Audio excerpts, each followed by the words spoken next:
Bill. So I started by talking about our conversations around overrides, and our conversations as an instructional leadership team and in departments regarding overrides led to this kind of an essential question: what is honors, or what is an honors course? And that reignited some questions about whether or not honors courses make sense, or that whether or not all of our honors courses make sense. As you likely know, we don't offer honors English in 9th grade or honors world history in grade 9. We've had significant discussion about in the science department that their findings were eye-opening. That the modified science frameworks and the common MCAS assessment at the end of grade 9 physics, those two courses, honors and standard, have become remarkably similar in their scope and sequencing. So we're in the science department considering running physics, grade 9 physics, at a single level for the 22-23 school year.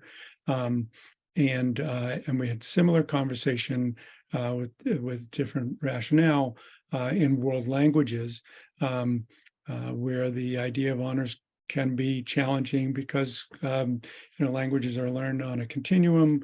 That the plan this year is to run what we consider our typical 9th grade world language courses also at a single level. So where we have historically run Spanish 2 and honors Spanish 2, French 2 and honors French 2, that we'll be running those courses at a single level for the coming year.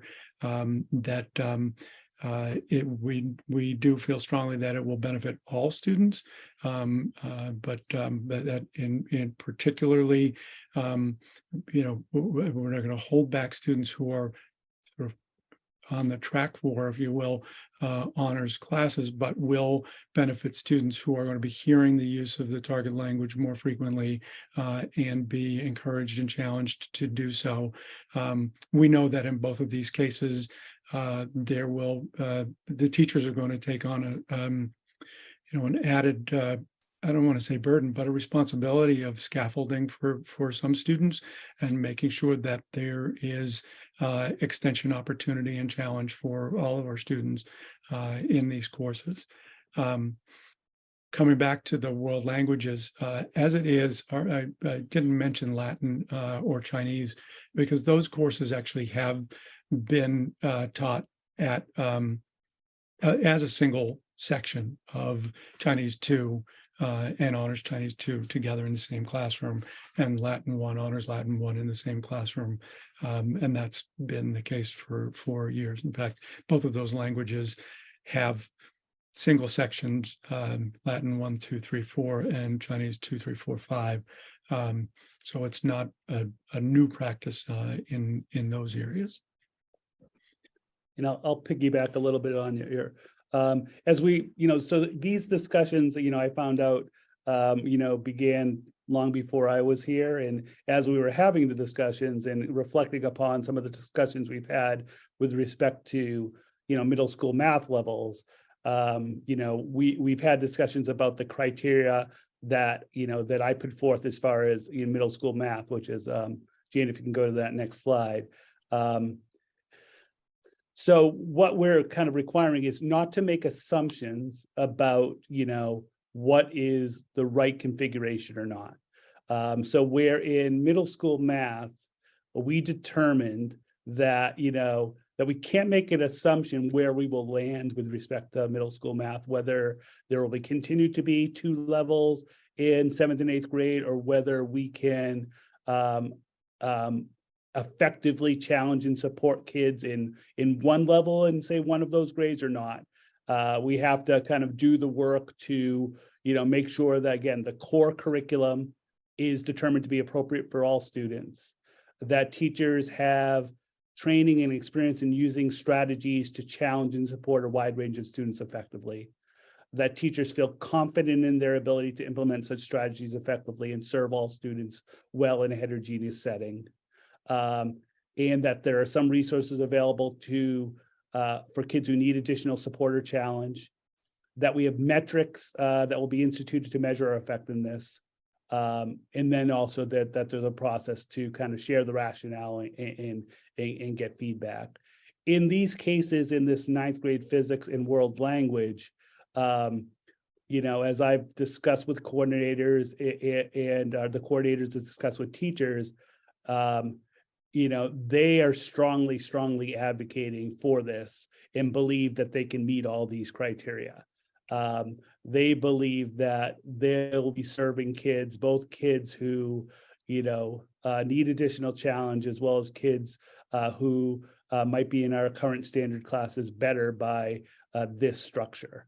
And so we're looking to kind of share this desire of the teachers today. And then, there would be a forum that we would do at the high school, in which school committee members would certainly be invited to kind of have them explain to parents and students their rationale, have them to go through this different criteria to explain, why they want to go this route, why they feel they're comfortable, what will support and challenge look like, and field those questions to further discuss and vet pros and cons.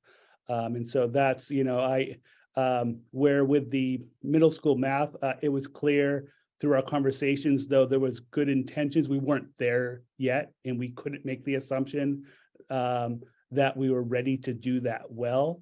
And so we need to slow down and continue to develop our expertise in differentiation, and then see if we get to a point where we feel like we can really do that well.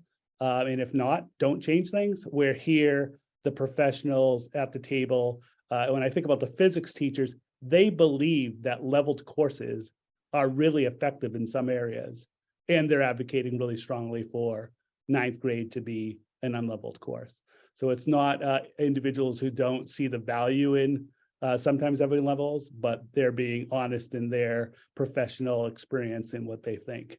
With respect to metrics, one thing we'd be looking to do is we do the STAMP assessment. It's part of what we use to assess proficiency in relation to the seal of bioliteracy. So we do it currently in 8th and 12th grade, but we look to do it in 9th grade as well, to have one more place at the end of 9th grade to see that what we're doing is effective, as well as looking at unit and finals assessments, and also our proficiency-based grading results, which are much more informative than some other kind of grading systems.